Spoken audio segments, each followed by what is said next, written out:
ಮಧ್ಯಪ್ರಾಚ್ಯ ಯುದ್ಧದಿಂದಾಗಿ ಭಾರತದಲ್ಲಿ ತೈಲ ಗ್ಯಾಸ್ ಬಿಕ್ಕಟ್ಟು ಎದುರಾಗಿದೆ. ರಾಜ್ಯದಲ್ಲಿ ಮತ್ತೆ ಆರಂಭವಾಗುತ್ತಾ ಆನ್ಲೈನ್ ಕ್ಲಾಸ್ ಎನ್ನುವಂತ ಪ್ರಶ್ನೆಗಳು ಹುಟ್ಟಿಕೊಳ್ತಾ ಇದೆ. ಕೋವಿಡ್ ಟೈಮ್ನಲ್ಲಿ ನಡೆದಂತೆ ಆನ್ಲೈನ್ ಕ್ಲಾಸ್ ಆರಂಭ ಆಗುತ್ತಾ ಎನ್ನುವಂತ ಪ್ರಶ್ನೆಗಳು ಇವೆ. ಕೋವಿಡ್ ವೇಳೆ ವರ್ಕ್ ಫ್ರಮ್ ಹೋಮ್ ಉತ್ತೇಜಿಸಿತ್ತು ಕೇಂದ್ರ ಸರ್ಕಾರ. ಆನ್ಲೈನ್ ಕ್ಲಾಸ್ಗೂ ಕೂಡ ಒತ್ತನ್ನು ನೀಡುವಂತೆ ಮೋದಿ ಸಂದೇಶವನ್ನು ಕೊಟ್ಟಿದ್ದಾರೆ. ಕೆಲವೇ ದಿನಗಳಲ್ಲಿ ಬೇಸಿಗೆ ರಜೆ ಮುಗಿದು ಶಾಲೆ ಆರಂಭ ಆಗುತ್ತೆ.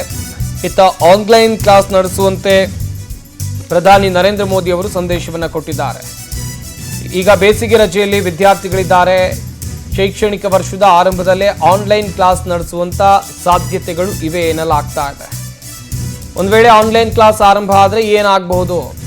ಈಗಾಗಲೇ ಗ್ಯಾಸ್ನ ಸಮಸ್ಯೆ ಆಗಿರ್ಬೋದು ಅಥವಾ ತೈಲದ ಸಮಸ್ಯೆ ಆಗಿರ್ಬೋದು, ಈ ರೀತಿ ಎಲ್ಲ ಸಮಸ್ಯೆಯನ್ನು ಕೂಡ ದೇಶವಾಸಿಗಳು ನೋಡ್ತಾ ಇದ್ದಾರೆ.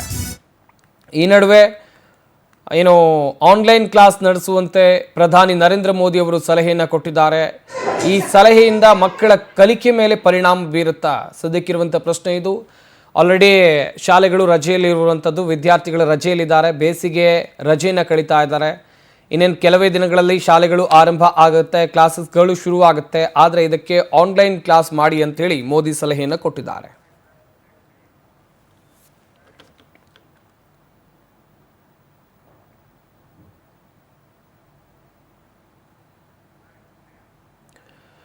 ಆದಷ್ಟು ಬೇಗ ಆನ್ಲೈನ್ ಕ್ಲಾಸ್ಗೆ ತಯಾರಿಯನ್ನ ಮಾಡಿಕೊಳ್ಳಿ ಅಂತೇಳಿ ಪ್ರಧಾನಿ ನರೇಂದ್ರ ಮೋದಿ ಅವರು ಸಲಹೆಯನ್ನ ಕೊಟ್ಟಂತ ಹಿನ್ನೆಲೆಯಲ್ಲಿ ಮೋದಿ ಹೇಳಿಕೆಗೆ ಕ್ಯಾಂಪ್ಸ್ ಪ್ರಧಾನ ಕಾರ್ಯದರ್ಶಿ ಶಶಿಕುಮಾರ್ ಆಕ್ಷೇಪವನ್ನು ವ್ಯಕ್ತಪಡಿಸಿದ್ದಾರೆ.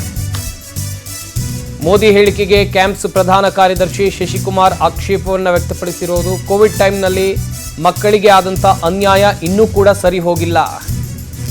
ಈ ನಡುವೆ ಇದೀಗ ಮತ್ತೆ ಆನ್ಲೈನ್ ಶಿಕ್ಷಣದ ಸಲಹೆ ಸರಿಯಲ್ಲ, ಉನ್ನತ ಇಲ್ಲವೇ ಹೆಚ್ಚುವರಿ ಶಿಕ್ಷಣಕ್ಕೆ ಮೋದಿ ಸಹಾಯ ಈ ಕಾಲ್ ಇದೆಯಲ್ಲ, ಈ ಕರೆ ಇದೆಯಲ್ಲ, ಸಹಾಯ ಆಗಬಹುದು. ಆದರೆ ಶಾಲಾ ಶಿಕ್ಷಣ ಗುಣಮಟ್ಟದಲ್ಲಿ ಮಕ್ಕಳ ಕಲಿಕೆ ಮೇಲೆ ತೊಂದರೆ ಎದುರಾಗುತ್ತೆ. ಕೋವಿಡ್ ಟೈಮ್ನಲ್ಲಿ ಮಾಡಿದಂತೆ ಈಗ ಆನ್ಲೈನ್ ಶಿಕ್ಷಣ ಜಾರಿ ಮಾಡೋದು ಸರಿಯಲ್ಲ.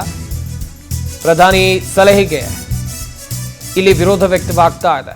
ಕ್ಯಾಂಪ್ಸ್ ಪ್ರಧಾನ ಕಾರ್ಯದರ್ಶಿ ಶಶಿಕುಮಾರ್ ಈ ರೀತಿಯಾಗಿ ವಿರೋಧವನ್ನ ವ್ಯಕ್ತಪಡಿಸಿದ್ದಾರೆ. ಸಲಹೆ ಮಾನ್ಯ ಪ್ರಧಾನಮಂತ್ರಿಗಳ ಸಲಹೆ ಆನ್ಲೈನ್ ಶಿಕ್ಷಣಕ್ಕೆ ಒತ್ತು ಕೊಡೋದ್ರ ಬಗ್ಗೆ ತುಂಬಾ ವಿಷಾದನೀಯ ಸಂಗತಿ. ಕೋವಿಡ್ ಸಂದರ್ಭದಲ್ಲೇ ನಾವು 500 ದಿನಗಳು ಮಕ್ಕಳಿಗೆ ಆಗಿರ್ತಕ್ಕಂಥ ಅನ್ಯಾಯ ಇವತ್ತಿಗೂ ಸರಿಪಡಿಸೋದಿಕ್ಕೆ ಆಗಿಲ್ಲ. ಶಾಲಾ ಶಿಕ್ಷಣದಲ್ಲಿ ಯಾವುದೇ ಕಾರಣಕ್ಕೂ ಆನ್ಲೈನ್ ಪರ್ಯಾಯ ವ್ಯವಸ್ಥೆ ಅಲ್ಲ, ಫಿಸಿಕಲ್ ಕ್ಲಾಸೇ ಅತಿ ಅಗತ್ಯ. ಇದನ್ನ ಅರ್ಥ ಮಾಡ್ಕೊಬೇಕು. ಪ್ರಧಾನಮಂತ್ರಿಗಳ ಸಲಹೆ ತುಂಬಾ ಅವೈಜ್ಞಾನಿಕವಾಗಿದೆ. ಇದು ಹೆಚ್ಚುವರಿ ಶಿಕ್ಷಣಗಳಲ್ಲಿ ಅಥವಾ ಉನ್ನತ ಶಿಕ್ಷಣಗಳಲ್ಲಿ ಒಂದಷ್ಟು ಅನುಕೂಲ ಆಗ್ಬಹುದು, ಆದ್ರೆ ಶಾಲಾ ಶಿಕ್ಷಣದಲ್ಲಿ ಯಾವುದೇ ಕಾರಣಕ್ಕೂ ಕೂಡ ಫಿಸಿಕಲ್ ಕ್ಲಾಸ್ ಅನ್ನ ಹೊರತುಪಡಿಸಿ ನಾವು ಮಕ್ಕಳಿಗೆ ನಿರಂತರ ಶಿಕ್ಷಣವನ್ನ ಕೊಡ್ತೀವಿ ಅಂದ್ರೆ ಅದು ಸಾಧ್ಯ ಆಗಲ್ಲ.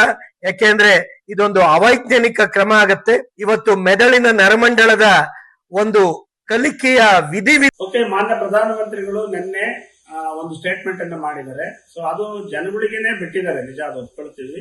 ಆದ್ರೆ ಶಾಲೆಗಳನ್ನ ಆನ್ಲೈನ್ ಶಿಕ್ಷಣವನ್ನ ಮಾಡ್ರಿ, ಶಾಲೆ ನಡೆಸೋದ್ ಬೇಡ ಅನ್ನೋ ಒಂದು ಮೆಸೇಜು ತುಂಬಾ ಆಘಾತಕಾರಿಯಾದಂತಹ ವಿಷಯ. ಯಾಕಂದ್ರೆ ಮಕ್ಕಳು ಶಿಕ್ಷಣವನ್ನ ಕಲಿಬೇಕಾಗಿರೋದು ಶಾಲೆಯಲ್ಲಿ. ಶಿಕ್ಷಣ ಅಂದ್ರೆ ತಮ್ಮ ಸುಂದರವಾದ ಬದುಕನ್ನ ರೂಪಿಸ್ಕೊಳ್ಳೋದಕ್ಕೆ ಎಲ್ಲಾ ರೀತಿಯ ಕಲಿಕೆಯನ್ನ ಶಾಲೆಯಲ್ಲಿ ಮಕ್ಕಳು ಕಲಿತಾರೆ.